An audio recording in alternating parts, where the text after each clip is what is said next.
Hello, everybody, and welcome to another Morning Call high school football playoff preview. My name is Keith Groller with Tom Housenick and Steve Miller, and we got some big games to get right to. Tom, I'll start with you. Southern Lehigh taking on Central Catholic, the Spartans. Big surprise last week. Can they do it again? I think this would be a really big surprise if Southern Lehigh is even able to compete into the fourth quarter. I think Central Catholic is clearly the best team in this field, regardless of whether they played Pottsville or Southern Lehigh. I think they're a huge, prohibitive favorite to go on to the state playoffs. Southern Lehigh is not going to quit. I think they're going to give them a better game than they did last year, where it was 35-0 at half. But again, I think they're outmanned here. Steve, it would be one of the greatest upsets in Lehigh Valley sports history if the Vikings lose. You don't see it happening, do you? I don't. Not as long as Central stays healthy throughout this game.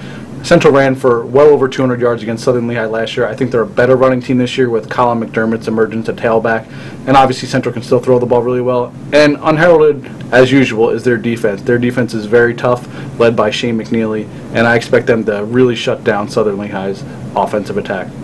In 4A, we got two LVC matchups, or at least three of the four teams involved are LVC teams, and one is a rematch of a great game, 42-35. Nazareth knocked off Whitehall. Do we expect high scoring again when those two teams meet in Nazareth?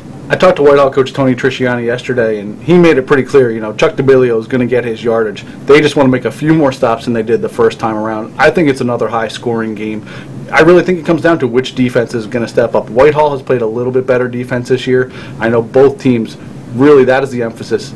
Who can come up with enough stops to win this game? All those games are Friday night games, but there's two big ones on Saturday. One in particular, I'm looking forward to seeing who wins up in Slatington. North Schuylkill, Northern Lehigh, a year in the making for this rematch. Well, there's no doubt these were the two teams that everybody expected to get back here. And again, I think it's going to take a monumental effort for Northern Lehigh to be able to beat North Schuylkill. I saw them last week, North Schuylkill.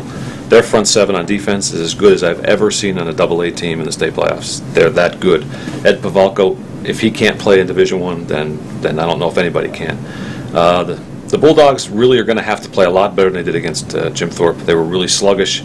Coach Joe Tout said it was their worst performance of the year. They were unemotional. They practiced terribly. I think they have to really turn things around if they're going to have a chance. That's it for us. Tom Housenick, Steve Miller, and Keith Groller saying, see you at the games.